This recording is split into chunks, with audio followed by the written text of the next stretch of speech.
सुस्वागतम सुस्वागतम सुस्वागतम। सागवेकर परिवार सर्व गणेश भक्तांचे हार्दिक स्वागत करीत आहे। सादर करीत आहेत चलचित्र संत ज्ञानेश्वर। वक्रतुंड महाकाय सूर्यकोटि समप्रभ निर्विघ्नं कुरु मे देव सर्वकार्येषु सर्वदा।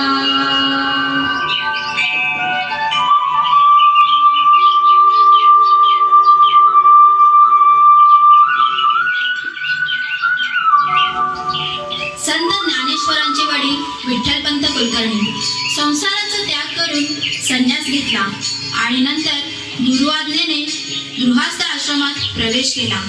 म्हणून लोकांनी त्यांना वाळीत टाकले। त्यांना 4 मुले झाली।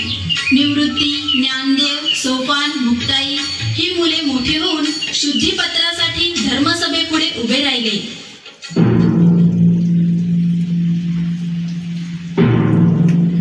शिव शिव शिव शिव शिव, या मुलांना शुद्धीपत्र कसे देणार? ही तर मुलं जन्मताच अशुद्ध आहेत। महाराज, माणूस जन्मता कसा अशुद्ध असू शकतो? मानवी जन्म हा ईश्वराचा संकेत आहे। तू कालचा पोर आम्हाला शिकवणार? पंडितांनी रागू नये। धर्मात म्हटलंय आत्मा पवित्र आहे। सर्व प्राणी मात्रांचा आत्मा एक आहे। जर असं असेल तर शुद्ध कोणास करायचं, आत्म्यास की शरीरास? ज्ञानाला वय नसतं महाराज, आत्म्यालाही वय नसतं। वय असतं शरीराला। माझं जरी शरीर बोलत असलं तरी त्याचा बोलविता आत्मा आहे। माझ्याप्रमाणेच सर्व प्राणी मात्रांचा आत्मा एकच आहे। सिद्ध करून दाखवतोस का रे आळंदीच्या पोरा? 4 पोथं पुराण वाचून पोपटपंची करणं फार सोपं असतं। मिथ्यवत कशाला? तो रेडा आणि तू दोघं समान आहात ना? तो रेडा तुझ्यासारखा बोलू शकतो का? जर त्याच्या आणि माझ्या आत्म्याचा संवाद घडला तर काय अशक्य? मी जे बोलेल ते तोही बोलेल। म्हणजे तुला काय म्हणायचंय? हा रेडा बोलेल। ऐका ब्राह्मण श्रेष्ठीनो, ऐका। हे रेडेवाल्या, काय नाव आहे रे या रेड्याचं? ज्ञाना। हा ज्ञाना आणि हा नामदेव, दोघांचं नाव तर जुळलं। पाहूया आत्माही जुळतो का?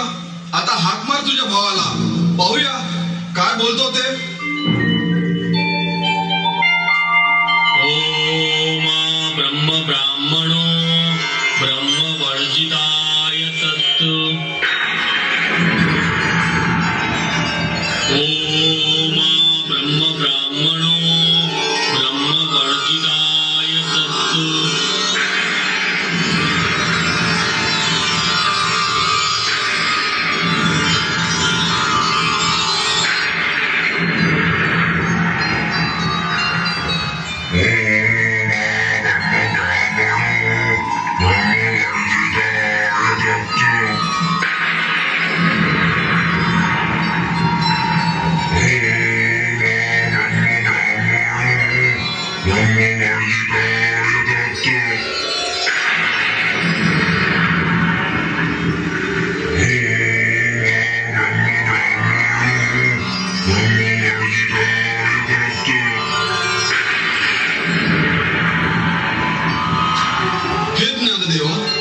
साक्षात परमेश्वर अवतार आहात। आम्ही तुम्हाला काय शुद्धीपत्र देणार? ज्ञानदेवा, आम्हा मूर्ख ब्राह्मणांना क्षमा करा। बोला ज्ञानेश्वर महाराज की जय। ज्ञानेश्वर महाराज की जय। ज्ञानेश्वर महाराज की जय।